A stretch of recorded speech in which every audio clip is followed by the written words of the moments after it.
আমরা বেরোচ্ছি আর আমার বাবাই দেখো কত সকাল সকাল ঘুম ভেঙে গেছে ওর। তো তোমাদের দাদাভাইকে নিয়ে ডায়ালিসিস করাতে আমি বেরিয়ে গেছি। তো আর একটা কথা, তোমাদের একটা কমেন্ট আমি দেখলাম যে একটা ভাই লিখেছো যে মহান ওয়াইফ। তো একটা কথা বলি তোমাদের, যে তোমাদের দাদাভাইয়ের জায়গায় যদি আমার শরীর খারাপ হতো না, তোমাদের দাদাভাই কিন্তু আমাকে এইভাবেই চিকিৎসা করতো। তাই এইখানে না মহানের কিছু নেই, জানো তো। আর দেখো একটা কথা বলি যে আমাদের এত বছরের সংসার জীবনে না হয়তো এত বড় অসুখ আমার হয়নি, কিন্তু ছোটোখাটো কিন্তু জ্বর, শরীর খারাপ, সর্দি, এরকম অনেক শরীর খারাপ কিন্তু আমার হয়েছে। তোমাদের দাদাভাই কিন্তু একটা ফোঁটাও আমাকে ফেলে রাখেনি, সব সময় কিন্তু আমার পাশে ছিল এবং কিন্তু সবসময় চিকিৎসা করেছে। তোমরাই বলো, আজকে ওর এত বড় অসুখ হয়েছে, এত বড় বিপদের দিনে আমি তার বউ হয়ে ওর পাশে থাকবো না? তার জন্য মহানের কিছু নেই, বুঝতে পেরেছো তো। তো যাই হোক, তোমাদের দাদাভাই কিন্তু এখন ডায়ালিসিস শুরু হয়ে গেছে আর এখন মোটামুটি 4 ঘন্টা ধরে তোমাদের দাদাভাইয়ের ডায়ালিসিস হবে। আর বুঝতেই পারছো, বাবাইকে কিন্তু সে বাড়িতে একাই রেখে এসেছি। বাবাই, আমি যখন বাড়ির থেকে আসি দেখি বাবাই কিন্তু ঘুম থেকে উঠে পড়েছে। আর কিছুক্ষণ আগে ফোন করলাম, দেখলাম যে ও এখনও ফোন ঘাঁটছে। বুঝতে পারছো, মা বাবা বাড়িতে নেই, কী আর করবে। চলো বাড়ি যাই, বাড়ি গিয়ে আবার তোমাদেরকে দেখাচ্ছি। তো বন্ধুরা, এইমাত্র বাড়ি আসলাম। এই যে তোমাদের দাদাভাই ডায়ালিসিস করে এসেছে আর আমাদের বাবুকে এখন আমি দেখাতে পারবো না, কারণ ওর জামা খোলা আছে। চলো পরে আসছি, স্নান করে খাওয়া দাওয়া করে বিকালে আসবো। এখন বাজে বিকেল 5টা। তোমাদের দাদাভাই আমাকে বললো যে প্রচণ্ড খিদে পেয়েছে। আর বুঝতেই পারছো, ডায়ালিসিসের দিন না প্রচণ্ড খিদেই পেয়ে যায়, তাই না? প্রচণ্ড খিদে পায়, তার জন্য ও মুড়ি খাচ্ছে এখন। আমার সোনা বাবা কি খাচ্ছে দেখো, রুটি, কলা আর লাড্ডু। বাবা সোজা হও, কি খাচ্ছ? রুটি, কলা, লাড্ডু।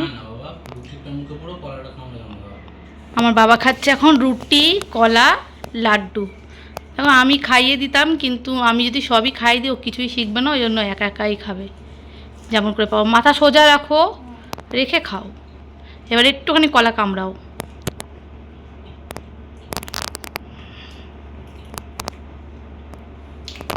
কেমন আছে এমনি? ভালো আছে।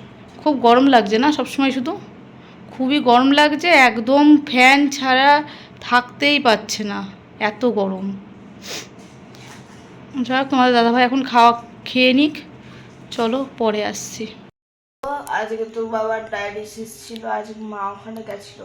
ওরা খুবই টায়ার্ড ছিল, তাই আসার পরপরই ওরা শুয়ে পড়ে। আমি ভেবেছিলাম ঘুমাবো না, তাই আমি নিচে বসছিলাম, ফোন দেখছিলাম। এবার ফোন দেখতে দেখতে আমার ঘুম পেয়ে গেছে প্রচণ্ড।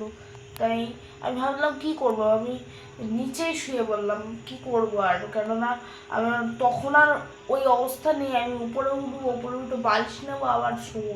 তারপর তার মানে তুমি আজকে নিচে ঘুমিয়েছো, তাই তো? হ্যাঁ।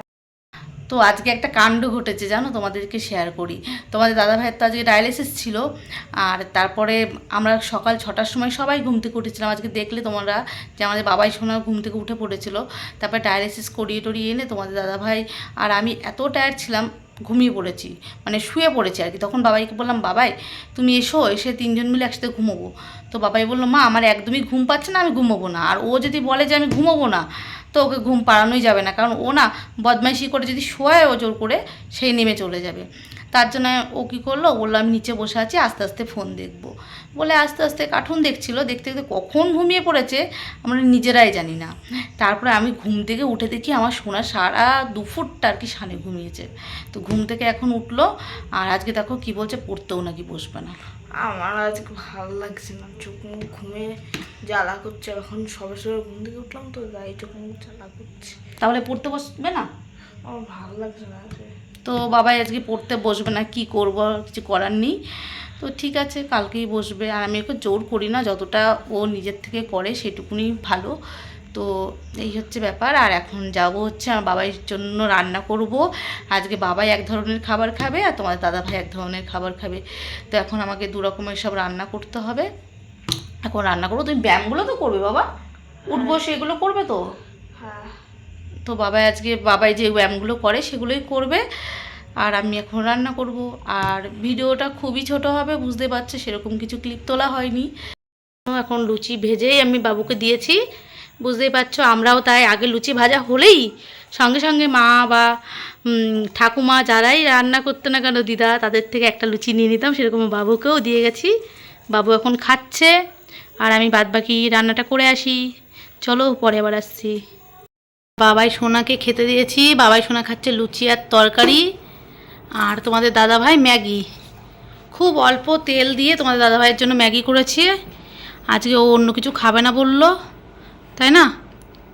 তো লুচি তো ও খাবে না, লুচি খাওয়ার নিষেধ, তাই লুচি আর তরকারি বাবু আর আমি খাবো, আর ও খাবে হচ্ছে এখন ম্যাগি। চলো রাতে এবার খাওয়া দাওয়া করি, করে পরে আসছি। আমাদের দাদাভাই এখন ওষুধ খাচ্ছে, খাওয়া দাওয়া কমপ্লিট হলো। ম্যাগিটা কেমন হয়েছিল? ভালো। ভালো হয়েছিল। আমরা যেহেতু লুচি খাচ্ছিলাম তাই জন্য তোমাদের দাদাভাইয়ের জন্য ম্যাগি বানিয়ে দিয়েছিলাম, কিন্তু ওই চাউমিনের মতো করেই বানিয়ে দিয়েছিলাম অল্প তেল দিয়ে। এইটাই হচ্ছে ব্যাপার, ও তো লুচি খেতে পারবে না, খাওয়া তো বারণ, বুঝতেই পারছো। জলটা নিয়ে আসলে না। তো এখনও ওষুধ খাচ্ছে।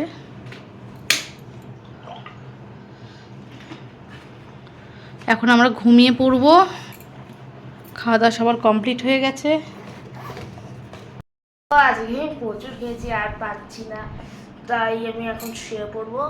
তা তোমাদের যদি এত সুন্দর ভিডিওটা ভালো লাগে তাহলে লাইক শেয়ার সাবস্ক্রাইব আর চ্যানেলটাকে বেশি বেশি করে শেয়ার করতে থাকো। বাই সবাই গুড নাইট। বাবু তো ভিডিওটি শেষ করে দিল, আর আমাদের ভিডিওটা কেমন লাগছে অবশ্যই কিন্তু সবাই জানিও, তাই তো?